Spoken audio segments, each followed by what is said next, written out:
ሊቃናተ ነድ ዘሰማያዊት ማይፈድ በእንተ በግዑ እቀብዋ ነዛቲ ያዘድ።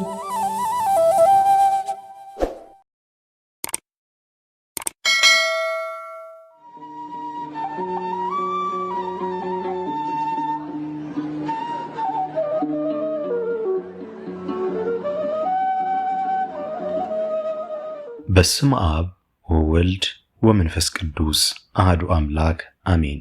ሰላም እንደምን ቆያችሁን? ውድ የሊቃናት ሚዲያ ቤተሰቦቻችን፣ አሜን። የእግዚአብሔር ስሙ ከዘላለም እስከ ዘላለም የከበረ የተመሰገነ ይሁን።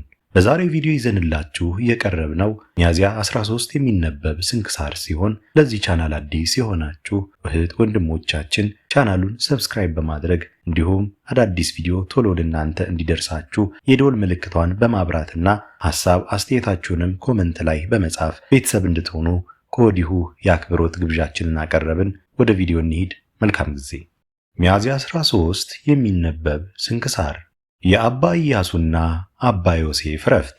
ሚያዝያ 13 በዚች ቀን ሁለት የከበሩ መነኮሳት የአባ ሜልዮስ አርድእት አባ ኢያሱና አባ ዮሴፍ በሰማዕትነት አረፉ። እርሱም አባ ሜልዮስ በኮራሳን ተራራ በሰማዕትነት ያረፈ ነው።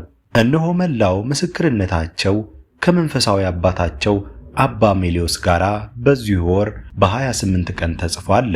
በረከታቸው ከእኛ ጋራ ለዘላለሙ ትኖር አሜን። የዲዮኒስ መታሰቢያ። በዚችም ዕለት ሐዋርያት የሾሟት ዲያቆናዊት ሰማዕት የሆነች የዲዮኒስ መታሰቢያዋ ነው። በረከቷ ከእኛ ጋር ለዘላለም ይኖር አሜን። የቅዱስ መላውዲዮስና የአባ አኮሊሳቲሞስ መታሰቢያ። በዚችም ዕለት የሰማዕቱ የቅዱስ መላውዲዮስና የአባ አኮሊሳቲሞስ የአራት መነኮሳትም መታሰቢያቸው ነው። በረከታቸው ከእኛ ጋር ለዘላለም ትኖር አሜን። አስጀምሮ ላስፈጸመን ለልዑል እግዚአብሔር ክብር ምስጋና ይሁን መቼም መች ለዘላለሙ አሜን። ውድ የሊቃናት ሚዲያ ቤተሰቦቻችን ሚያዝያ 13 የሚነበብ ስንክሳር ወደ እናንተ አቀረብን። ይህን ይመስል ነበር። በቀጣይ በአዲስ ክፍል እስከምንገናኝ ድረስ እግዚአብሔር ቸር ያቆየን። መልካም ጊዜ